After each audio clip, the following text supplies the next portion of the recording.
नमस्कार दोस्तों, मैं अंकुर उपाध्याय स्वागत करता हूं आप सभी का आपके अपने YouTube channel share market analysis में। इन्फोसिस तो गयो, हर बार की कहानी हो गई है।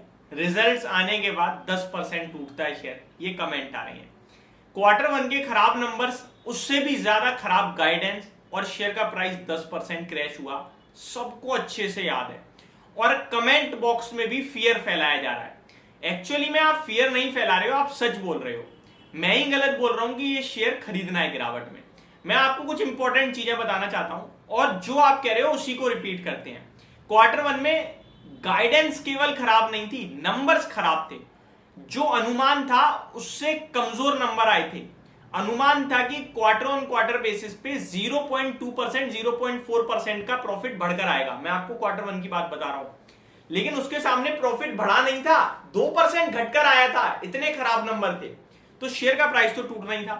10% शेयर का प्राइस क्रैश हुआ, लेकिन उसके बाद क्या हुआ वो तो आप बताओ, मैं बता देता हूं।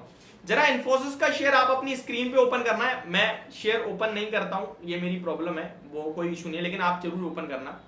स्टॉक का भाव आप देखेंगे अगर, तो जुलाई 18 को था 1500 रुपए का। अगले दिन गैप डाउन खुला 1331, ठीक है। 21 जुलाई को 1331, क्योंकि फ्राइडे को नंबर आए थे, सैटरडे संडे बाजार बंद हुआ, यानी कि 19-20 बंद, और 21 तारीख को सीधे गैप डाउन। गैप बना दिया स्टॉक ने। कितना बड़ा गैप बनाया? 1375 से सीधे नीचे 1331, 1475 से 1331, यानी कि 130 पॉइंट नीचे गैप बना दिया।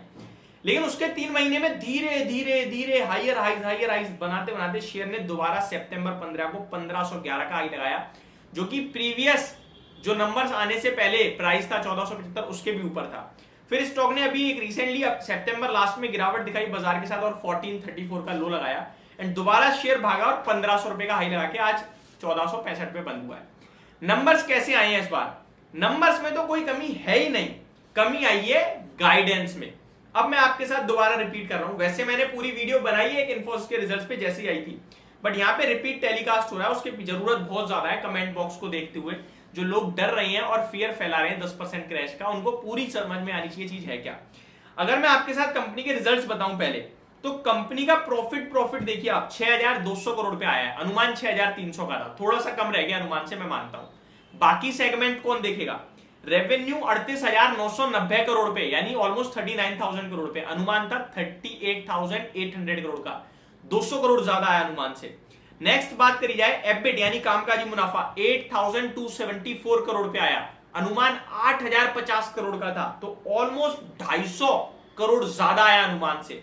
मार्जिन 21.22% पे आए हैं, अनुमान 21% का था, तो अनुमान से 22 बेसिस पॉइंट ज्यादा कंपनी ने एबिट मार्जिन पेश करे हैं।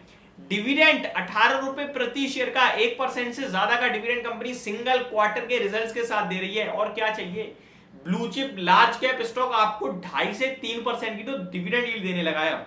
आगे बात करें तो गाइडेंस कंपनी ने कमजोर कर दी है, और यही एक नेगेटिव है। देखिए आईटी स्टॉक्स में दो चीजें इंपॉर्टेंट होती हैं। मैं कभी कभार इस तरीके की वीडियो बनाता हूं कि कौन से रिजल्ट्स में क्या देखना है। लाइक आईटी में हमेशा गाइडेंस और डॉलर आए, ये सारी चीजें इंपॉर्टेंट होती हैं। डील पाइपलाइन ये इंपॉर्टेंट होती है, प्रॉफिट से ज्यादा इंपॉर्टेंट ये होती है। और सीमेंट में एबिटा पर टन बहुत इंपॉर्टेंट होता है। एफएमसीजी कंपनीज में वॉल्यूम ग्रोथ बहुत इंपॉर्टेंट होती है। लाइक एफएमसीजी हो गई या पेंट कंपनी हो गई, ये आपको बताती है कि डिमांड कितनी बढ़ रही है। ये सारी चीजें इंपॉर्टेंट होती हैं। ऐसे ही आप अगर रियल एस्टेट के स्टॉक्स देखेंगे तो उनमें प्री सेल्स नंबर कितना आ रहा है वो इंपॉर्टेंट होता है। हर जगह केवल प्रॉफिट एंड लॉस इंपॉर्टेंट नहीं होता है, तो ये सब भी हमें समझना होगा। अब यहाँ पे गाइडेंस में प्रॉब्लम आ गई है, जिसकी वजह से शेयर कल टूटना तय है। और ये एडीआर भी दिखा रहा है, 7% के करीब एडीआर टूट गया है आपका। अब बात करी जाए क्या है कंपनी की तरफ से commentary. Company says operating margin for quarter increase by 40 basis point, ये ठीक है। कंपनी कंसीडर्ड एंड अप्रूव्ड 5, ये भी ठीक है। Company executive says client decision making continues to be slow.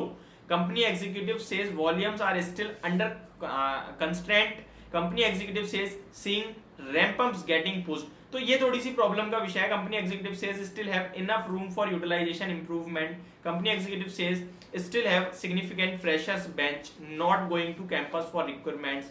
तो अभी भी कंपनी फ्रेश नहीं ले रही है एम्प्लॉइज को, तो उतना काम नहीं दिख रहा होगा कंपनी को। Company executive says clients are more cautious with discretionary projects.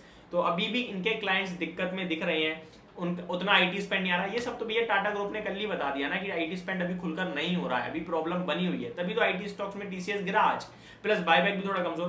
तो कहने वाली बात ये है, एट्रिशन रेट भी कंपनी ने दिया है, देखिए 14.6% पे आ गया 17.3% से घटकर, तो अच्छी बात है ना। एट्रिशन रेट वो होता है जो कंपनियों के एम्प्लॉइज छोड़ के जाते हैं, तो वो घटा है, यानी कंपनी के एम्प्लॉइज अब वहीं के वहीं रुक रहे हैं। Revenue in constant currency terms grew 2.5% and 2.3%, साल दर साल 2.5%, क्वार्टर ऑन क्वार्टर 2.3%। तो ठीक है ना, इतनी भी कोई दिक्कत नहीं है। Company executive says 48% deals are net new in large deals. Company executive says C is constant in BFSI segment, तो बैंकिंग फाइनेंशियल से जो सेगमेंट है उसमें भी थोड़ी दिक्कत है। आप एक बात समझ लो, ये शेयर कल टूटेगा ना, खरीदने का मौका है। जिनके पास है बिल्कुल मत बेचना, बिल्कुल मत डरो। एक आध दिन की गिरावट से डरने लगे तो हो गया काम भैया, रुक जाओ। 3 महीने आपने पहले बिता दिए गिरावट के, 3 महीने और बिताओगे, उससे 1 साल बिता चुके हो आप ऑन एन एवरेज। पैसा नहीं बन रहा है, नहीं बन रहा है, सही बात है ये, लेकिन क्या क्वालिटी खराब है? बेच देना सही है इस कंपनी को। मेरे को एक बंदा ऐसा बता दो जो आपसे कह दे कि इन्फोसिस बेच दो, कभी पैसा नहीं बनेगा। हाँ, आपका व्यू 3 महीने का था, 6 महीने का था, तो आपके लिए दिक्कत है, बेच दो, कोई दिक्कत नहीं, फिर तो लॉस ले लो, वो बेटर ऑप्शन है।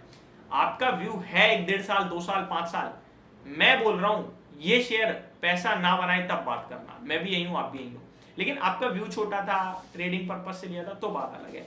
हमेशा मैं इन्वेस्टमेंट पर्पज से इन स्टॉक्स को राय देता रहा हूं खरीदारी की, और अभी भी वही राय रहेगी। टेंशन फ्री होल्ड करो, पैसा बनेगा। ये मेरी तरफ से आपके लिए पूरी वीडियो, होप आपको सारी चीजें समझ में आई होंगी। Thank you so much for watching this video, have a great day guys.